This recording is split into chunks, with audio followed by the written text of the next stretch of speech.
For almost 1,000 years, the chief creative force in Western civilization was Christianity.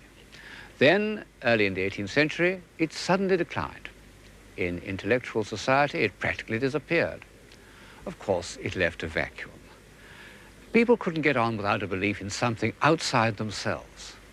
And during the next 100 years, they concocted a new belief, which, however irrational it may seem to us, has added a good deal to our civilization, a belief in the divinity of nature. Well, it's said that one can attach 52 different meanings to the word nature. In the early 18th century, it had come to mean little more than common sense, as when in conversation we say, but naturally. But the evidences of divine power which took the place of Christianity were manifestations of what we still mean by nature, those parts of the visible world which were not created by man and can be perceived through the senses. Now, this particular change in the direction of the human mind was very largely achieved in England. And I suppose it's no accident that England was the first country in which the Christian faith had collapsed. In about 1730, the French philosopher Montesquieu noted, "There is no religion in England. If anyone mentions religion, people begin to laugh." Montesquieu saw only the ruins of religion, and although he was a very intelligent man, he couldn't have foreseen that these ruins were part of the subtle way in which faith in divine power was to trickle back into the Western European mind.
The ruins of the age of faith had become a part of nature, or rather they had become a sort of lead-in to nature through sentiment and memory.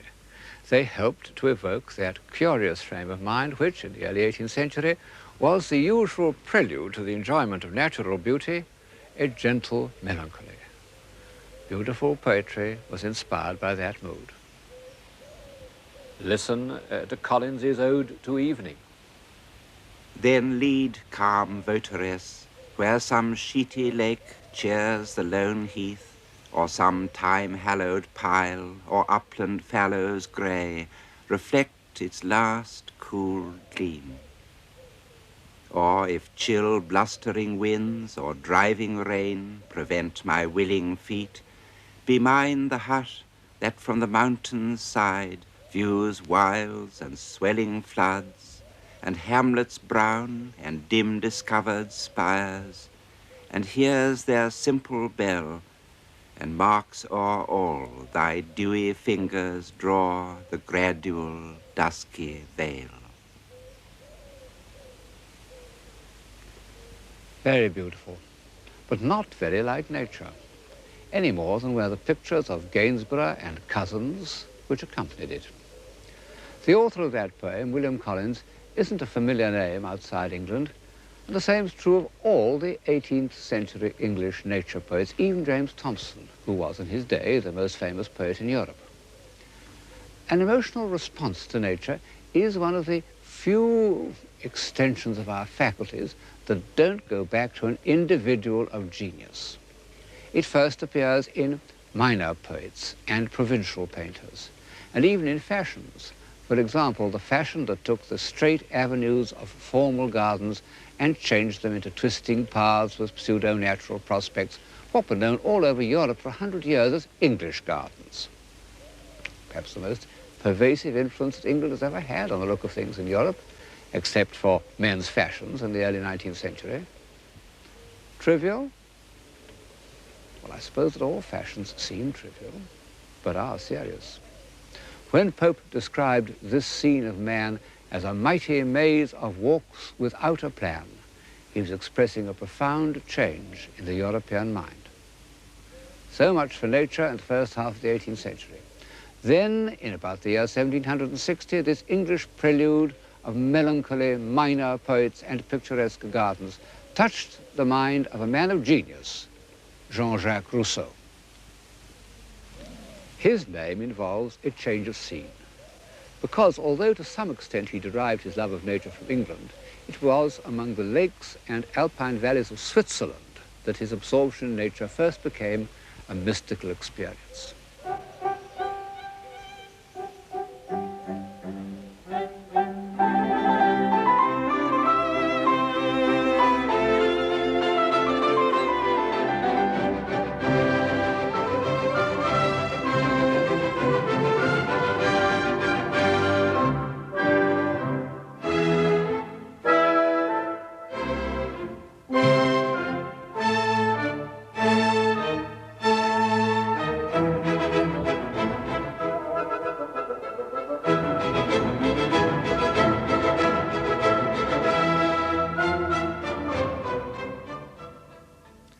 For over 2,000 years, mountains have been considered simply a nuisance, unproductive, obstacles to communication, the refuge of bandits and heretics. It's true that in about 1340, the poet Petrarch had climbed one and enjoyed the view at the top, and then been put to shame by a passage from St. Augustine. And at the beginning of the 16th century, Leonardo da Vinci had wandered about in the Alps, ostensibly to study botany and geology, but his landscape background showed that he was moved by what he saw. No other mountain climbs are recorded. And to Erasmus, Montaigne, Descartes, Newton, practically any of the great civilizers I have mentioned in these programs, the thought of climbing a mountain for pleasure would have seemed ridiculous. Perhaps I should add that this is not altogether true of the painters. For example, Peter Bruegel, on his way from Antwerp to Rome in 1552, made drawings of the Alps, which show something more than a topographical interest, and were later used in his paintings. However, the fact remains that when an ordinary traveller of the 16th and 17th centuries crossed the Alps, it never occurred to him to admire the scenery until the year 1739, when the poet Thomas Gray, visiting the Grand Chartreuse, wrote in a letter, "Not a precipice, not a torrent, not a cliff, but is pregnant with religion and poetry." Amazing. Might have been written by Ruskin. In fact, I don't think that the full force of Alpine poetry was expressed till the time of Byron and Turner. But in the middle of the 18th century, a good many people seem to have recognized the charm of the Swiss lakes and enjoyed them in a comfortable, dilettantish sort of way. There even arose a Swiss tourist industry that supplied travelers in search of the picturesque with mementos and produced one remarkable, almost forgotten artist, Caspar Wolff, who anticipated Turner by, 30 years. But like the 18th century English nature poets, this is a provincial overture, which might never have become a part of contemporary thought without the genius of Rousseau. Whatever his defects as a human being, and they were clearly apparent to all those who tried to befriend him, Rousseau was a genius, one of the most original minds of any age, and a writer of incomparable prose. His solitary and suspicious character had this advantage, that it made him an outsider. He didn't care what he said. As a result, he was persecuted. For half his life, he was hounded out of one country after another. In 1765, he seemed safely established in a small principality, Motier, but the local parson stirred up the people against him, and they stoned him. They broke his windows. He took refuge on this island in the Lake of Bienne. And there he had an experience so intense that one could almost say it caused a revolution in human feeling. In listening to the flux and reflux of these waves, he tells us, he became completely at one with nature. He lost all consciousness of an independent self, all painful memories of the past or anxieties about the future, everything except the sense of being. I realized, he said, that our existence is nothing but a succession of moments perceived through the senses. I feel, therefore I am.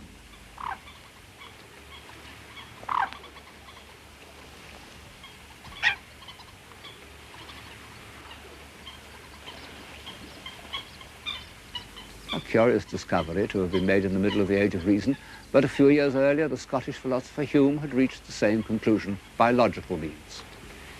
It was an intellectual time bomb which, after sizzling away for almost 200 years, has only just gone off.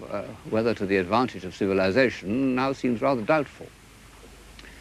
It had a certain effect in the 18th century and became part of the new cult of sensibility.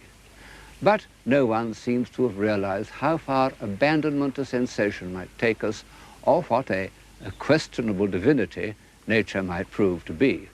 No one except the Marquis de Sade, who saw through the new god or goddess from the start. Nature averse to crime, he said. I tell you that nature lives and breathes by it, hungers at all her pores for bloodshed, yearns with all her heart for the furtherance of cruelty. Well, the Marquis was what used to be called a rank outsider, and his unfavourable view of nature is hardly mentioned in the 18th century. On the contrary, Rousseau's belief in the beauty and innocence of nature was extended from plants and trees and so forth to man. He believed that natural man was virtuous. It was partly a survival of the old myth of the Golden Age, partly a feeling of shame at the corruption of European society. But Rousseau gave it a theoretical basis in a work entitled A Discourse on the Origin of Inequality Among Men. He sent a copy to Voltaire, who replied in a letter which is a famous example of Voltairean wit. No one, he said, has ever used so much intelligence to persuade us to be stupid. After reading your book, one feels one ought to walk on all fours. Unfortunately, during the last 60 years, I have lost the habit. It was a dialectical triumph, but no more, because belief in the superiority of natural man became one of the motive powers of the next half-century. And less than 20 years after Rousseau had propounded his theory, it seemed to have been confirmed by fact. The French explorer Bougainville discovered Tahiti, and 2 years later, Captain Cook stayed there for 4 months in order to observe the transit of Venus. Well, Bougainville was a student of Rousseau, and it isn't surprising that he should have found in the Tahitians all the qualities of the noble savage. But Captain Cook was a hard-headed Yorkshireman, and even he couldn't help comparing the happy and harmonious life that he had discovered in Tahiti with the squalor and brutality of Europe. And soon, the brightest wits of Paris and London were beginning to ask whether the word civilization was not more appropriate to the uncorrupted islanders of the South Seas than to the exceptionally corrupt society of 18th century Europe. You may remember that some such idea was put to Dr. Johnson by a gentleman who expatiated to him on the happiness of savage life. Do not allow yourself to be imposed on by such gross absurdities, said Dr. Johnson. It is sad stuff. If a bull could speak, he might as well exclaim, "Here am I with this cow and this grass. What being can enjoy greater felicity?" Well, without going as far as Dr. Johnson, who had momentarily forgotten the attribute of soul, the student of European civilization may observe that Polynesia produced no Dante, Michelangelo, Shakespeare, Newton, Goethe, what have you. And although we may all agree that the impact of European civilization on places like Tahiti was disastrous, we must also allow that the very fragility of those Arcadian societies, the speed and completeness with which they collapsed on the peaceful appearance of a few British sailors, followed by a handful of missionaries, shows that they were not civilizations in the sense of that word which I have been using. Although the worship of nature had its dangers, the prophets of the new religion were earnest and even pious men whose whole aim was to prove that their goddess was respectable and even moral. And they achieved this by the curious intellectual feat of approximating nature and truth. Far the greatest man to apply his mind to this feat was the poet Goethe. The word nature appears throughout his writings on almost every page of his theoretical and critical writings and is claimed as the ultimate sanction for all his judgments. It's true that Goethe's nature is slightly different from Rousseau's nature. He meant by it not how things seem, but how things work if they are not interfered with. He saw all the living things, and he was a distinguished botanist who made his own drawings of the plants he observed.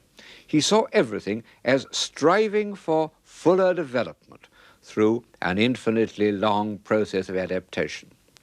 I might almost say that he believed in the gradual civilization of plants and animals. It was the point of view that was later to lead to Darwin and the theory of evolution. But this analytic and philosophic approach to nature had less immediate effect on people's minds than the purely inspirational approach of the English Romantic poets Coleridge and Wordsworth. Difficult to illustrate this rather Germanic state of mind by an English picture. The ones before you are by the great German landscape painter Caspar David Friedrich. Coleridge looked at nature in the high, mystical manner. This is how he addressed the Swiss mountains in his Hymn Before Sunrise, the Vale of Chamonix. O dread and silent mount, I gazed upon thee till thou, still present to the bodily sense, didst vanish from my thought. Entranced in prayer, I worshipped the invisible alone.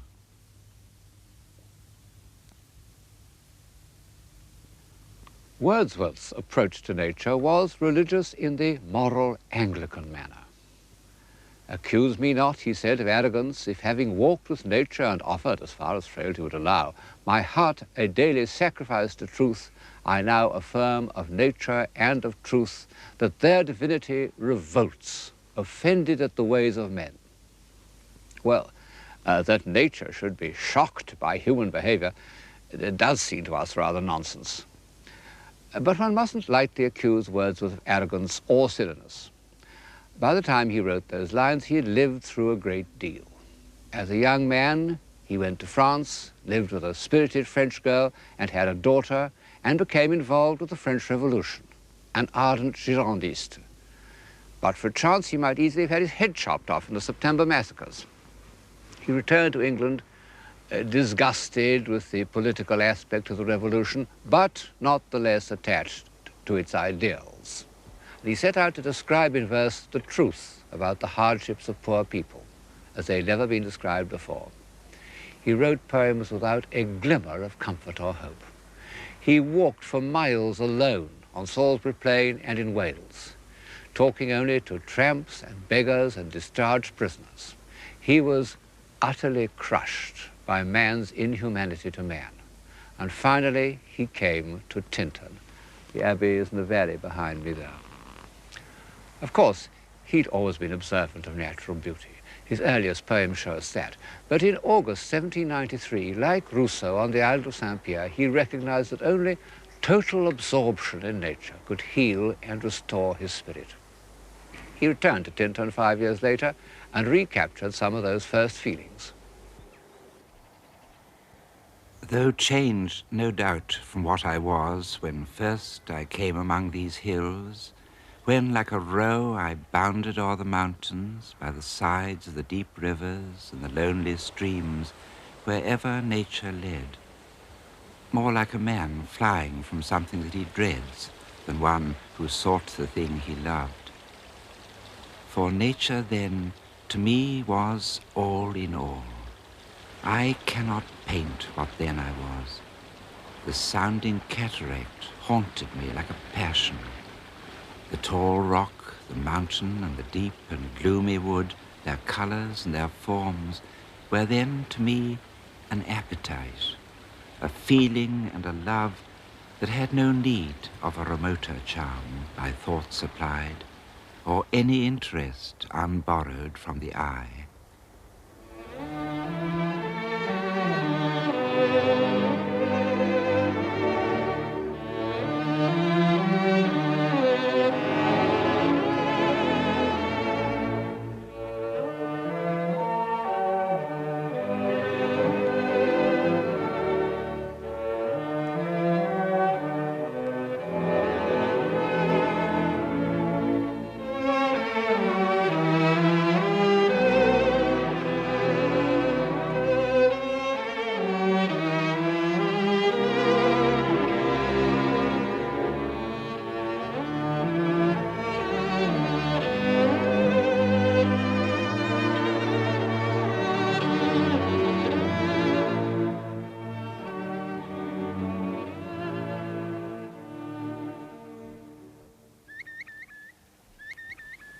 Unlike many of his successors in the 19th century, Wordsworth had earned the right to lose himself in nature.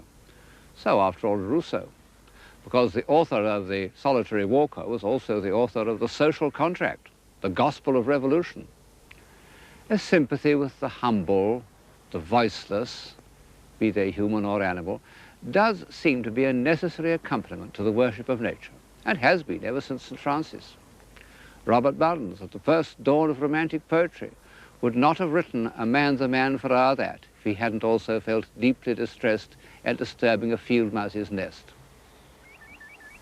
The new religion was anti-hierarchical. It proposed a new set of values, and this was implied in Wordsworth's belief that it was based on right instincts rather than on learning. It was an extension of Rousseau's discovery of immediate feeling, but with the addition of the word moral, because Wordsworth recognized that simple people and animals often show more courage and loyalty and unselfishness than sophisticated people. Also, a greater sense of the wholeness of life. One impulse from a vernal wood may teach you more of man, of moral evil and of good, than all the sages can.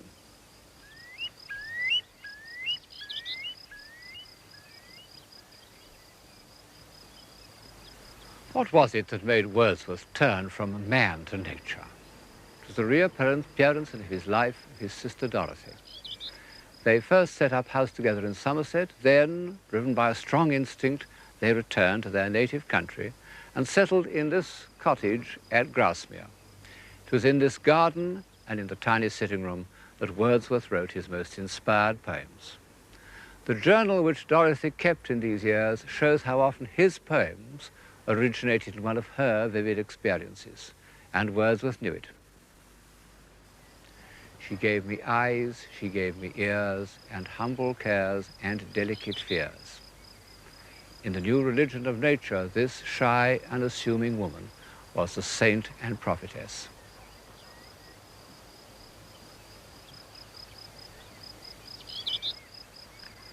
Unfortunately, the feelings for each other of brother and sister were too strong for the usages of this world. Thou, my dearest friend, my dear, dear friend, and in thy voice I catch the language of my former heart, and read my former pleasures in the shooting lights of thy wild eyes. Oh, yet a little while may I behold in thee what I was once, my dear, dear sister, and this prayer I make, knowing that nature never did betray the heart that loved her. The burning heat of romantic egotism. Both Byron and Wordsworth fell deeply in love with their sisters.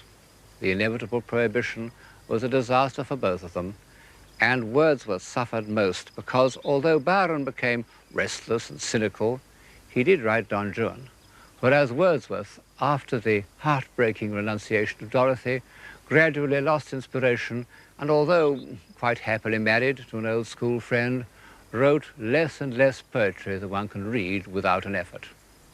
And Dorothy became simple-minded.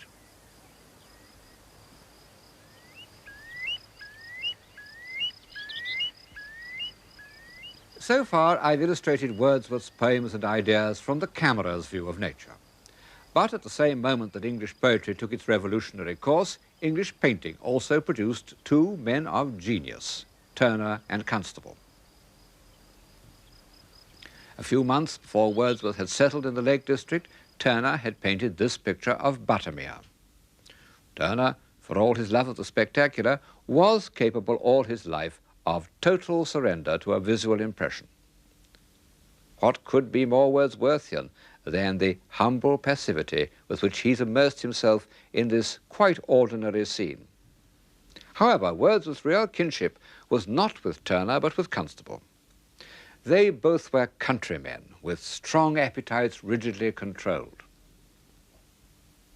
They both grasped nature with the same physical passion.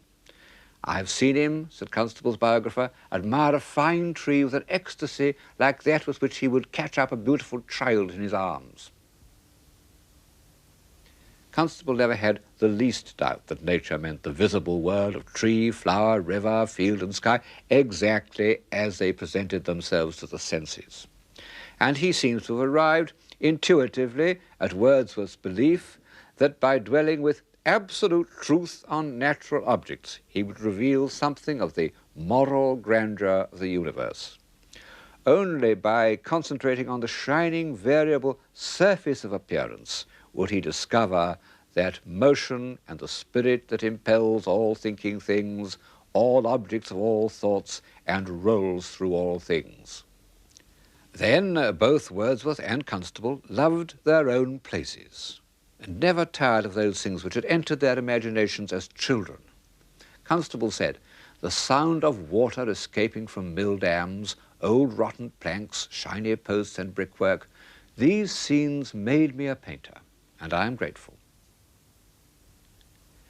We've got so used to this approach to painting that it is difficult for us to see how strange it was, at a time when all serious artists aspire to go to Rome, for anyone to love shiny posts and rotten planks more than heroes in armour. Constable hated grandeur and pomposity, and like Wordsworth, his cult of simplicity sometimes seems to me to go too far. This cottage in a cornfield perhaps isn't quite interesting enough. A constable like this is the forerunner of a quantity of commonplace painting, just as Wordsworth's poems on small celandines and so forth anticipated a quantity of bad poetry. It was rejected from the Academy when it was painted. "Take away that nasty green thing," they said. But for 100 years it would have been one of his works most likely to be accepted.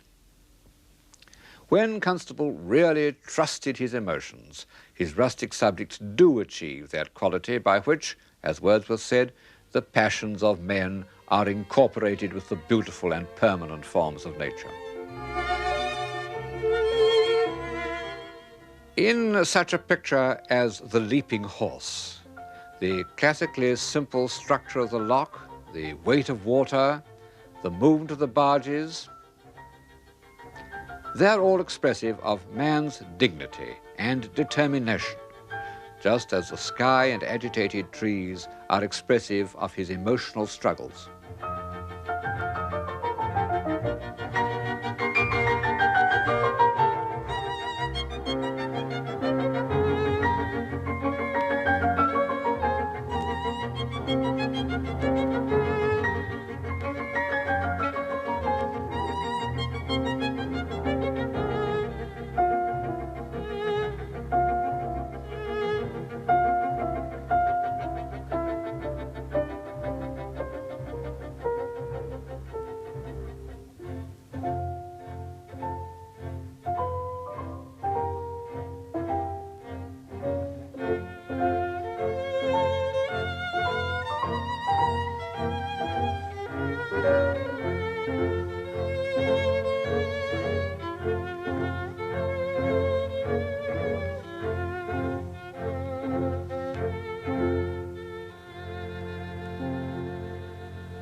The simple life. It was a necessary part of the new religion of nature, and one in strong contrast to earlier aspirations. Civilization, which for so long had been dependent on great monasteries or palaces or well-furnished salons, could now emanate from a cottage. Even Goethe at the court of Weimar preferred to live in a small and simple garden house. And Dove Cottage was extremely humble and remote. No carriages rolled up to that door. Which reminds me of how closely the worship of nature was connected with walking. In the 18th century, a solitary walker was viewed with almost as much disapproval as he is in Los Angeles today. But the Wordsworths walked continually. De Quincey calculated that by middle age the poet had walked 180,000 miles. Even the unathletic Coleridge walked. They thought nothing of walking 16 miles after dinner to post a letter. And so, for over 100 years, going for a walk was the spiritual as well as the physical exercise of all intellectuals, poets and philosophers. I'm told that in universities the afternoon walk is no longer part of the intellectual life. but for a quantity of people walking is still one of the chief escapes from the pressures of the material world. And the countryside where Wordsworth walked in solitude is now crowded with pilgrims as lured or Benares.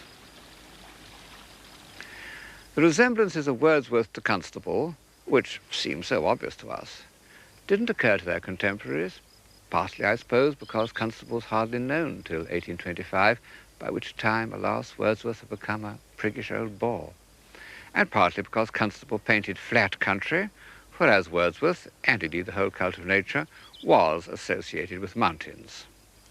This, combined with Constable's lack of finish, was what led Ruskin to underrate him, while devoting a good part of his life to the praise of Turner.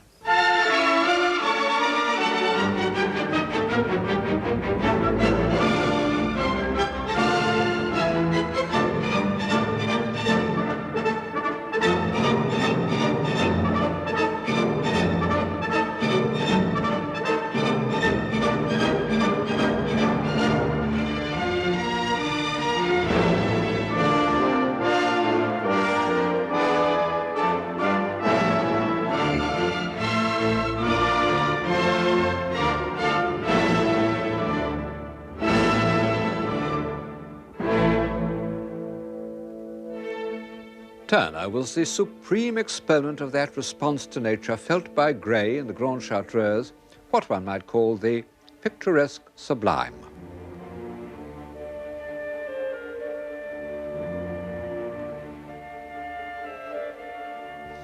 I suppose that the new religion required assertions of power and sublimity more obvious than those provided by daisies and celandines.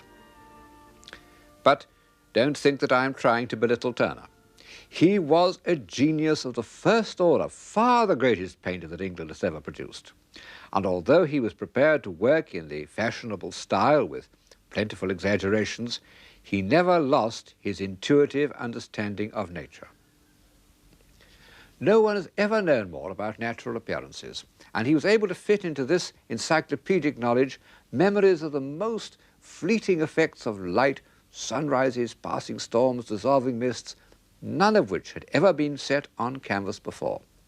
For 30 years, these brilliant gifts were exploited in a series of pictures which dazzled his contemporaries, but are perhaps too artificial for modern taste.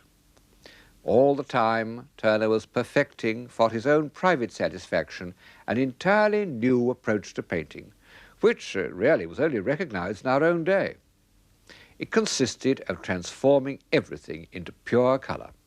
Light rendered as color, feelings about life rendered as color. You know, it's quite difficult for us to realize what a revolutionary procedure this was. One has got to remember that for centuries, objects were thought to be real because they were solid. You proved their reality by touching or tapping them. People still do.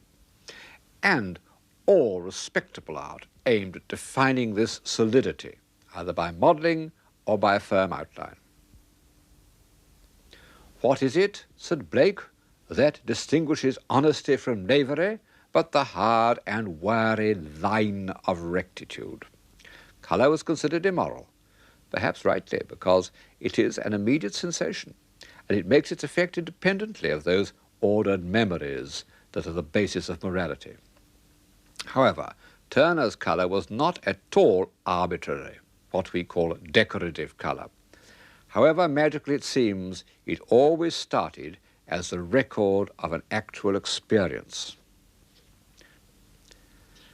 Turner, like Rousseau, used his optical sensations to discover the truth. I feel, therefore I am. It's a fact which you can verify by looking at the Turners in the Tate Gallery, that the less defined, the more purely coloristic they are, the more vividly they convey a total sense of truth to nature. Turner declared the independence of colour, and thereby added a new faculty to the human mind.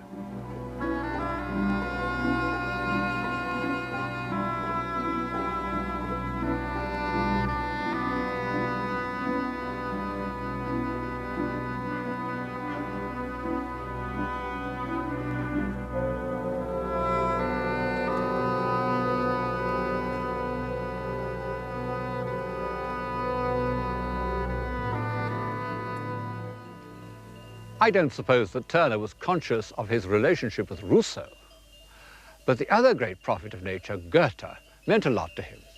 Although he had had practically no education, he painfully read Goethe's works, in particular his theory of color, and he sympathized with Goethe's feeling for nature as an organism, as something that works according to certain laws.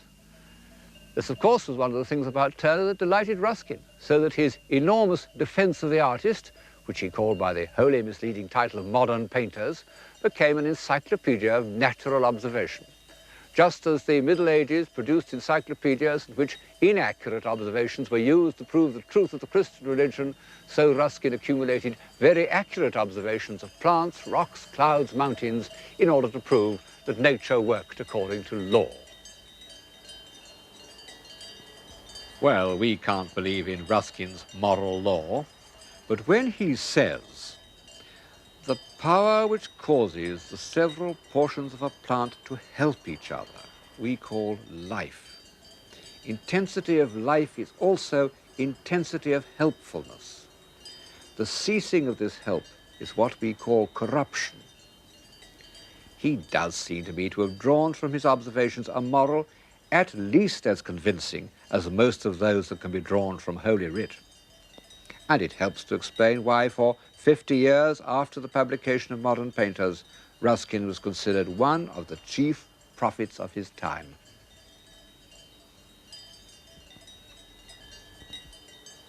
All these aspects of the new religion of nature meet and mingle where the old religions had also focused their aspirations, the sky.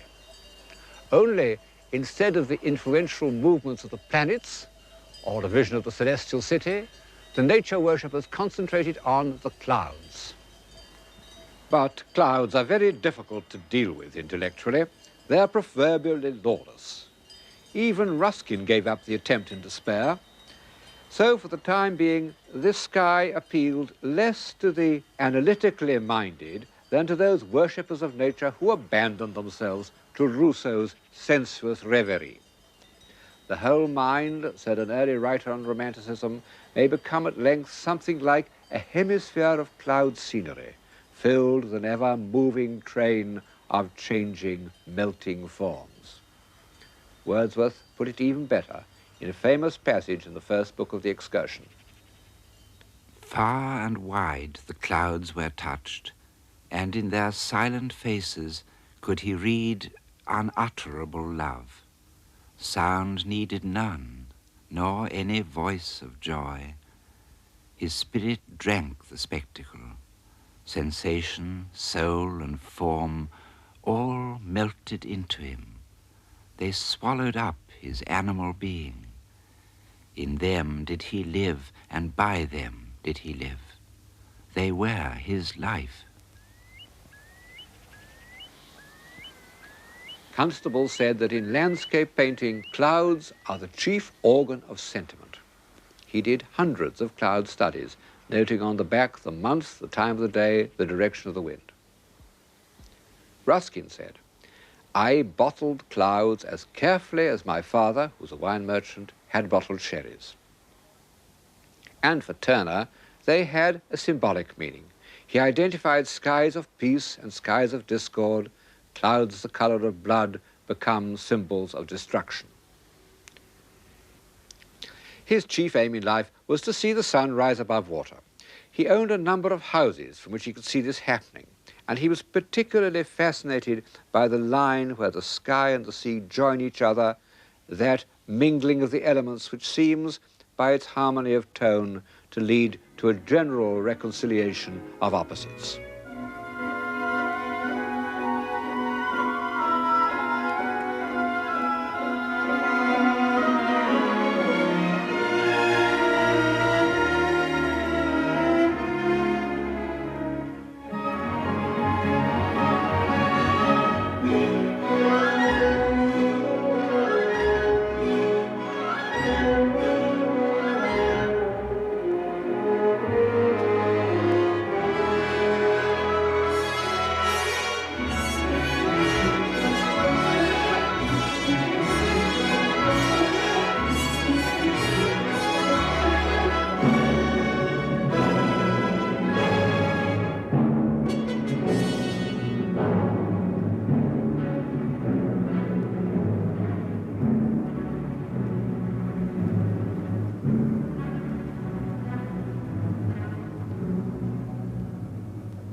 In order to observe these effects, the sea, the sky, and the point where they join, Turner lived by the seaside in East Kent, believed by the neighbours to be an eccentric sea captain called Puggy Booth, who, even in retirement, could not stop looking out to sea. A dialogue between the sea and the sky. Well, it's no accident that the accompaniment of those Turner sea pieces was Debussy's La Mer, written, 80 years later. Turner was the first great artist to paint absolutely outside his own time. Pictures like this have no relation to anything that was being done in Europe or was to be done for almost a century. In 1840, they must have looked as incomprehensible as the works of Jackson Pollock a century later. The enraptured vision that first induced Rousseau to live in the world of sensation had one more triumph in the 19th century. Curiously enough, it also came from looking at ripples, the sun sparkling on water, or the quavering reflections of masts. And it took place in 1869 when Monet and Renoir used to meet at a riverside cafe called La Grenouillère. Before that meeting, they'd both followed the ordinary naturalist style. But when they came to those ripples and reflections, patient naturalism was defeated. All one could do was to give an impression. An impression of what? Of light, because that's all we see. It was a long time since the philosopher Hume had come to the same conclusion. And at that time, the Impressionists had no idea that they were following up a philosophical theory. But the fact remains that Monet's words, light is the principal person in the picture, gave a kind of philosophic unity to their work, so that the great years of Impressionism have added something to our human faculties, as well as delighting our eyes. Our awareness of light has become part of that general awareness, so marvelously described in the novels of Proust, which seemed, when we first read them, almost to give us a new sense. When one thinks of how many beautiful Impressionist pictures there are in the world, and what a difference they've made to our way of seeing, it is surprising how short a time the movement, as a movement, lasted. We know the periods in which men can work together happily, inspired by a single aim, last only a short time. It's one of the tragedies of civilization. After 20 years, the Impressionist movement had split up. One party thought that light should be rendered scientifically in touches of primary color, as if it had passed through a spectrum. And this theory inspired a very distinguished painter, Seurat. But it was too remote from the first spontaneous delight in nature, upon which, in the end, all landscape painting must depend. Monet, the original unswerving Impressionist, when he found that straightforward naturalism was exhausted, attempted a kind of color symbolism to express changing effects of light.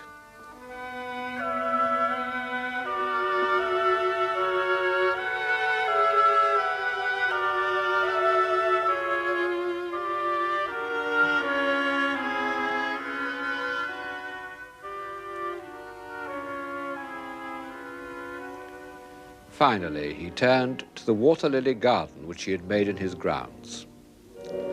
The enraptured contemplation of the clouds reflected in its surface was the subject of his last great masterpiece. He conceived it in one continuous form, like a symphonic poem.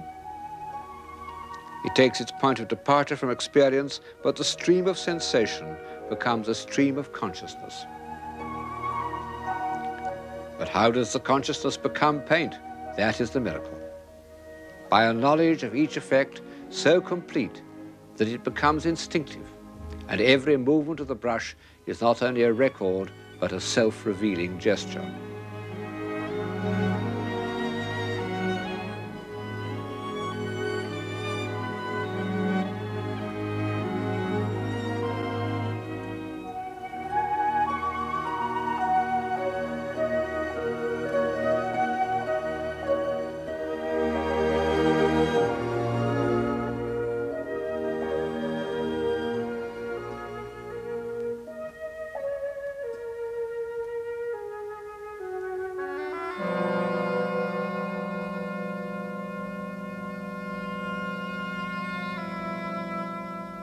Total immersion.